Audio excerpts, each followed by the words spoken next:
Reading this morning is an op-ed piece by Gwen Dyer, who's a syndicated columnist. It was in the Cape Cod Times on October 8th. It's called Terrorism 101. There was a time, as recently as 25 years ago, when military staff colleges around the world taught a reasonably effective doctrine for dealing with terrorism. Then it was forgotten, but we need it back. It would be especially useful in dealing with the terrorist state that has recently emerged in northern Iraq and eastern Syria. The doctrine was painfully worked out back in the decades of the 1960s, 70s, and 80s, when terrorism was one of the world's biggest problems. Most of the time, the strategy worked. Whether the threat was the urban terrorists who plagued most Latin American countries and a number of big developed countries, or the rural guerrillas who fought governments in many African and Asian countries. The key insight was this: terrorist movements always want you to overreact, so don't do it. The terrorists usually lack the popular support to overpower their opponent by force, so they employ a kind of political jujitsu. They try to use the adversary's own strength against him. Most domestic terrorism, and almost all international terrorism, is aimed at provoking a big, stupid, self-defeating response from the target government.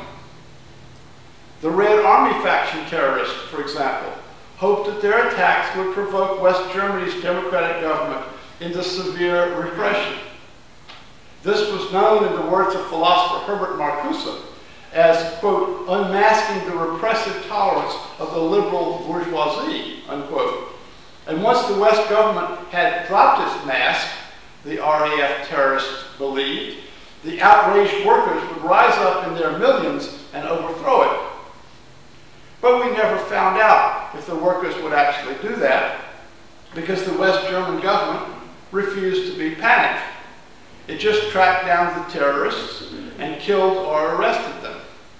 It used violence, but only in legal, limited, and precisely targeted ways. The same approach ended the terrorist campaigns in Italy, the Red Brigades, Canada, the Quebec Liberation Front, Japan, the Japanese Red Army, and the United States, the Weathermen. In Latin America, by contrast, the urban terrorists did succeed in the first stage of their strategy. Their attacks drove the military in Argentina, Brazil, and a number of other countries to seize power and create brutally repressive regimes. But even this did not cause the population to revolt, as the terrorists had expected. Instead, the people kept their heads down while the military regimes destroyed the revolutionaries, together with some innocent bystanders. Extreme repression can also eventually succeed as a counter-strategy to terrorism, but it imposes a terrible cost on the population. International terrorism has a somewhat better record of success, mainly because these terrorists are not actually trying to overthrow the government they attack. They're merely trying to trick that foreign government into using massive violence against the countries where they really do want to take power. The attacks of the foreigners will outrage and radicalize the local population, who will then give their support to the local revolutionaries. The most successful operation of this kind was 9/11, a low-cost attack that incited the United States to invade two entire countries in the region, where the revolutionaries of Al-Qaeda hoped to replace the local governments with Islamist regimes. The local population has been duly radicalized, especially in the Sunni majority parts of Iraq, and 13 years later, an Islamic caliphate has taken power in the northern and western parts of that country. Osama bin Laden would have condemned the extreme cruelty that the new Islamist state has adopted as its modus operandi, but in essence it is the fulfillment of the grand strategy that he worked out after the Russians left Afghanistan a quarter century ago. He could not have predicted that the strategy's greatest success would be in Iraq, for he had no allies or followers there before the US invasion, but he would still take credit for it. So now that Osama bin Laden's vision has finally taken concrete shape, how should we deal with it? We, in this case, is practically every regime in the Arab world, most of the other Muslim countries, and all of the NATO countries, with Russia and China in supporting roles. ISIS's behavior is abominable, but is there any better option than simply bombing it from a great height? Rule 1 in the old anti-terrorism doctrine was don't overreact, and it still applies. That means as little bombing as possible, and only of strictly military targets. Preferably, it would mean no bombing at all, except in specific areas where ISIS troops are on the offensive. It means not letting yourself be lured into more extreme action by the public beheading of innocent hostages and the other atrocities that ISIS stages to attract a certain kind of recruit. Indeed, it means not launching a major ground offensive against ISIS, for which the troops are not available anyway, and waiting for events to take their course within the Islamic State. Regimes as radical and violent as this one rarely survive for long. The revolution will eat its children, as so many have before, and it will happen a lot more quickly if they don't have a huge foreign military threat to hold them together. ISIS of evil. In 1949, the British author George Orwell published his classic novel, 1984. It pictured a dystopian world with three superpowers which were perpetually at war with each other, though the alliances were constantly shifting. Orwell wrote at a time when the British and the American public could vividly remember how the Soviets had switched from enemy to ally in the struggle against Hitler, and then when that struggle had been won, back to enemy again.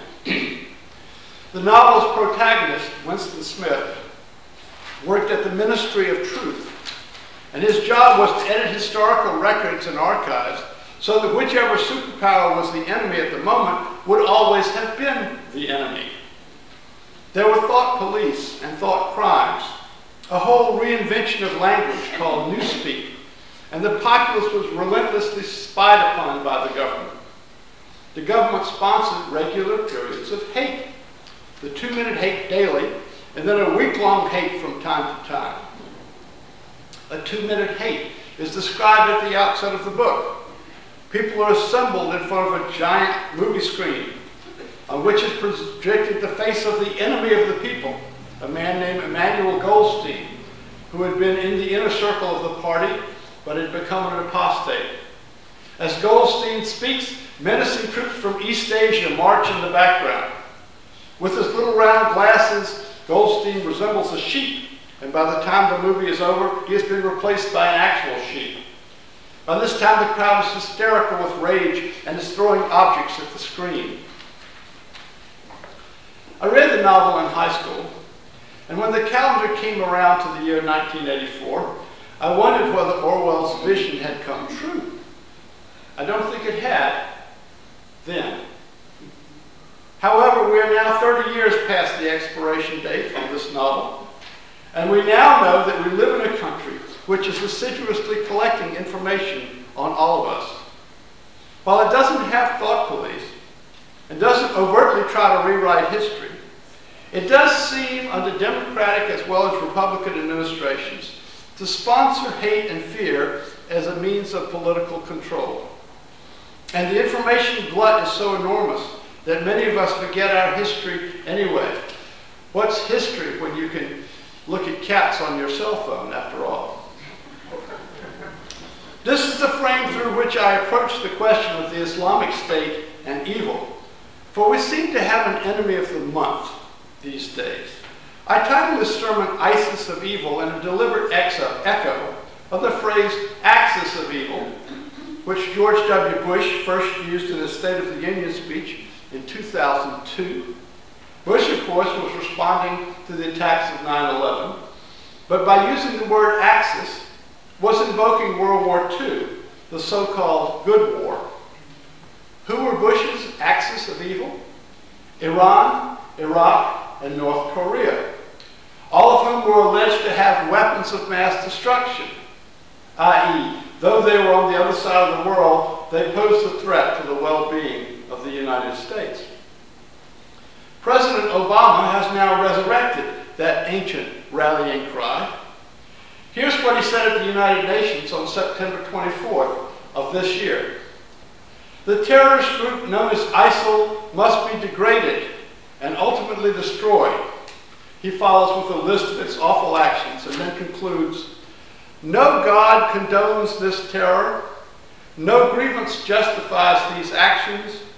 There can be no reasoning, no negotiation with this brand of evil. The only language understood by killers like this is the language of force. So the United States of America will work with a broad coalition to dismantle this network of death. No negotiation with this brand of evil. Does anyone remember candidate Obama taking heat from John McCain in 2008 because he was willing to sit down and talk to the leaders of Iran and North Korea, two-thirds of Bush's axis of evil? Obama's UN speech was used in an attempt to rally the nations of the world to the military campaign on which the U.S. was about to embark, one of targeted airstrikes inside Iraq and Syria.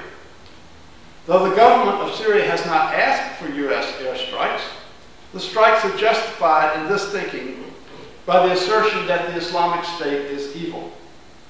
There's also more than the hint that ISIS poses a security threat to the United States. President Obama's use of the word evil has support among the pundits. On August 25th, columnist Richard Cohen, not our Richard Cohen, a different one, published a piece in the Washington Post titled, "The Islamic State is Evil Returned," in which he said this: as Hannah Arendt foresaw, we are once again up against the question of evil. An American photojournalist, James Foley, was presented to the camera and decapitated. Death would be neither swift nor painless. This, somewhere in the bleached desert, was pure evil. Cohen continues, I used to not believe in evil. When Ronald Reagan called the Soviet Union the evil empire, I thought it was a dandy phrase, but also a confession of ignorance. The word itself connotes something or someone diabolical, bad for the sake of bad. The Soviet Union was bad, I conceded, but not for no reason. It was bad because it was insecure, occupying the flat, inviting Eurasian plain, and because it had a different system of government that it dearly wanted to protect. Reagan had it right, though. The Soviet Union was evil, unquote. Now notice what is going on here. The author used to disagree with Reagan's use of the term evil to describe the Soviet Union because the author could see an explanation for that empire's behavior. There was a reason. There was a because. What he implies is that he came to agree with Reagan when his explanations for Soviet behavior collapsed. Evil is that which is beyond explanation in this view. He goes on to say that this makes ISIS like the Nazis. Well, the Nazis are beyond explanation if you refuse to look for an explanation. But you can read Mein Kampf, and you can listen to Hitler's speeches, and you can study the history of that era. It's quite well documented. The New York Times printed an op-ed piece on September 29th in much the same vein by one Roger Cohen, who may or may not be related to the Post's Richard. It was titled, Here There Is No Why. The title is taken from a famous incident recorded by the Italian author Primo Levi, who was taken to Auschwitz as a young man. This very story had also been cited by Richard Cohen's column in the Post a month earlier. As Levi relates it, at one point he was very thirsty, and yet required to stand in a group of people. And he reached through a window to grab an icicle to slake his thirst. A guard saw it and grabbed the icicle from his hand. Levi asked the guard why, and the guard responded, "Here there is no why." Roger Cohen extrapolates from this story the issue that pure evil is beyond any reason or analysis. He says, while you may speculate on the reasons ISIS does what it does, quote, "in the end there is no why to the barbarism of ISIS," unquote. The failure of explanation is not just a mystery, Cohen asserts, it is in the nature of evil itself, as he quotes from Primo Levi. Quote, "Perhaps one cannot, what is more, one must not, understand what happened, because to understand is almost to justify. Let me explain. Understanding a proposal or human behavior means to contain it, contain its author, put oneself in his place, identify with him," unquote. That's a quote from Primo Levi in the Cohen article. Richard Cohen had also quoted Levi's reasoning a month earlier, and both reached essentially the same conclusion. If it's evil, you can't understand it, and to try to understand is to be complicit with the evil. Evil is the condition, in other words, in which we're expected to write our government a blank check. There is no why. You don't have to understand what might motivate a group of jihadists to decapitate Western journalists on video and post the video on the internet. You have to check your intelligence, your analytic abilities at the door. We've been down this path before, folks. Terrorism is the attempt to get political advantage by a group who would not have the power to achieve this through legitimate means. As soon as we quit trying to ask ourselves what the goal or aim of a group is, we become reactive, and then they have us where they want us. As Gwynne Dyer says, terrorist movements always want you to overreact, so don't do it. The terrorists usually lack the popular support to overpower their opponent by force, so they employ a kind of political jiu-jitsu. They try to use the adversary's own strength against him. Most domestic terrorism, and almost all international terrorism, is aimed at provoking a big, stupid, self-defeating response from the target government. I posted a response to Richard Cohen's article saying I couldn't disagree more. The commission of offensive and barbaric acts requires us to use more intelligence to understand them, to put them in a wider context. The people who carry out the beheadings may be sadistic psychopaths, but there's all the difference in the world between a murder of a Western journalist carried out on video by a jihadist and that of a domestic serial killer like Ted Bundy. And if we can't see the difference, we have no hope of opposing either. If we want to understand the Islamic State, we need to look at where it came from. I have found an independent journalist on the internet named James Corbett. He works out of Japan, apparently, but he's an American, and he works from open sources, that is, from information readily available on the internet. That does not make him the last word in accuracy, of course. There's lots of garbage on the internet. But he is able to come up with interesting alternative perspectives. Here's his take on how the Islamic State arose and who might be behind it. First, as to the organization and its different names. This is a quote from James Corbett. The Islamic State has gone through numerous name changes since its founding in Iraq in 1999. Originally known as Jama' al-Tawhid wa al-Jihad, or JTJ, the Organization of Monotheism and Jihad.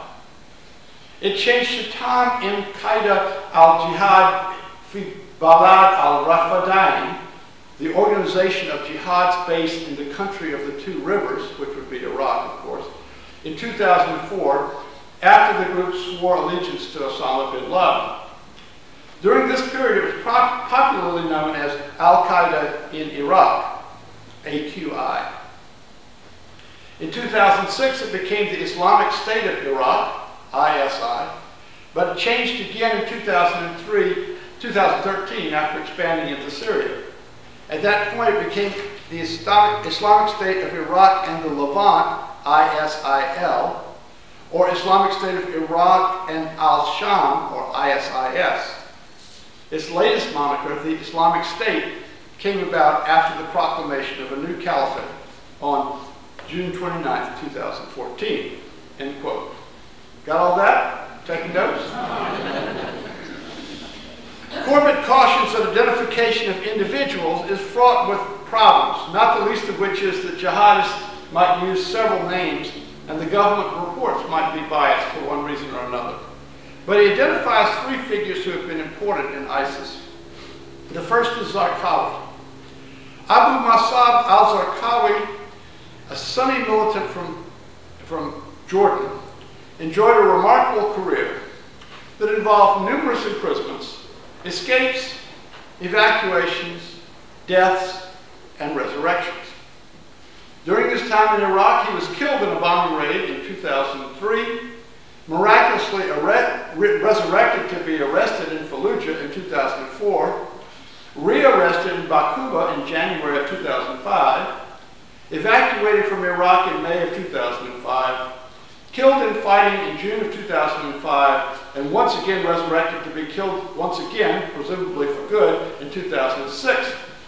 But before he was killed off, the Washington Post reported that, quote, internal military documents prove that the Pentagon was engaged in a propaganda campaign to specifically play up the role of Zarqawi and AQI in Iraq, even quoting an internal briefing document produced by U.S. military headquarters in Iraq, revealing that U.S. military chief spokesman Brigadier General Mark Kimmett believed, quote, the Zarqawi PSYOP program, psychological operations, PSYOP program is the most successful information campaign to date, unquote.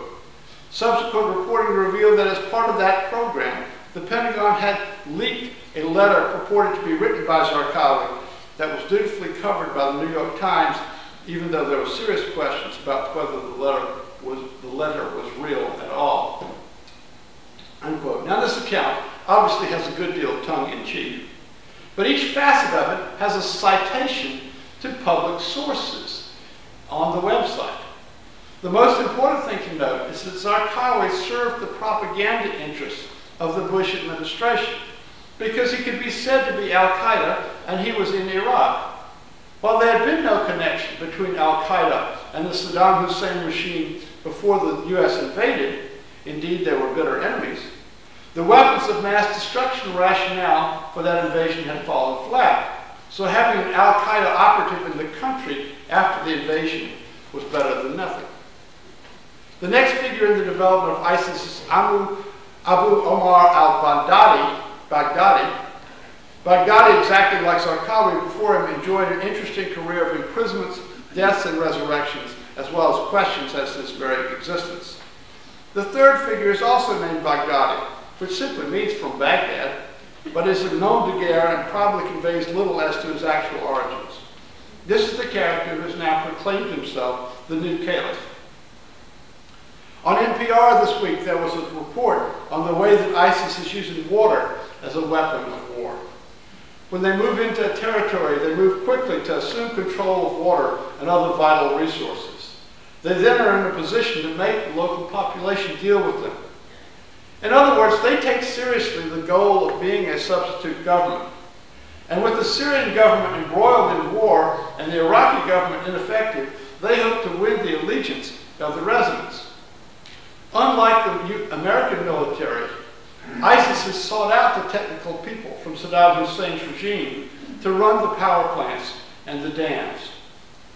The NPR segment concluded with the observation that if ISIS was becoming an administration unto itself, there was no way that this power was going to be dislodged by airstrikes.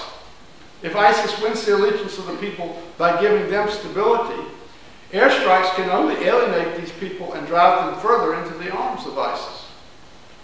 This is what is so dangerous about saying that the evil of ISIS means that we should shut down attempting to understand them. To understand is not to excuse, but to cultivate ignorance is to give your foe a decided advantage. Why would you want to do that? The Bush administration invaded Iraq by sidelining most of the Iraq experts in the government in 2003. The results speak for themselves.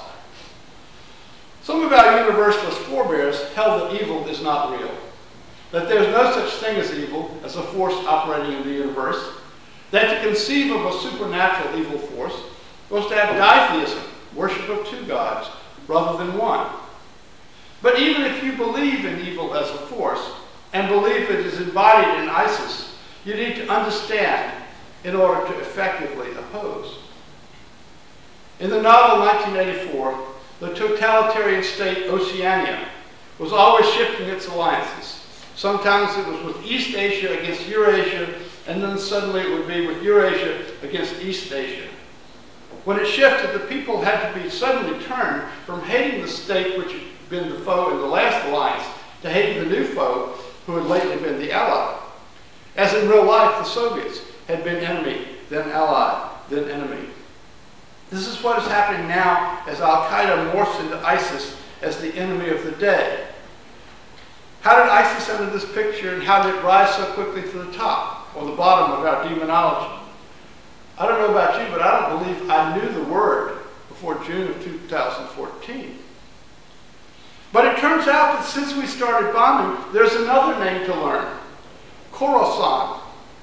On September 24th, Rear Admiral John Kirby, a Pentagon spokesman, identified this group as a splinter group of Al-Qaeda and said that it had also been targeted in the airstrikes. What? How can we be striking a group that we have never heard of? Kirby said it was a group plotting imminent attacks against the West. But an expert on CNN said that the threat was exaggerated by the Americans. The group really had a different name and was a group of Al-Qaeda veterans dispatched to Syria from Afghanistan to aid in the struggle against Assad. Who is friend here and who is foe? We do not check our intelligence at the door. We can't afford to. We need to step back and ask who is benefiting from this hysteria about ISIS. Here at home, we would certainly list the Republican Party, who, according to the New York Times this week, is building a midterm election message around the proposition that things are spinning out of control, that we're threatened by Ebola and ISIS, and the Democrats are not doing nearly enough about it. The military and its high-tech suppliers are another party. They're happy we're buying more arms. James Corbett talks about a natural gas pipeline being planned across Iran, Iraq, and Syria, which has the potential to undercut the Russians and supply natural gas to Europe, but it has to cross territory now held by the Islamic State. The governments of the three countries have signed an agreement on this, but nobody can make any money on it until ISIS is dealt with. Mr. Assad in Syria must welcome American help in getting rid of some of his opposition. The Kurds see an opportunity to advance their cause with American help.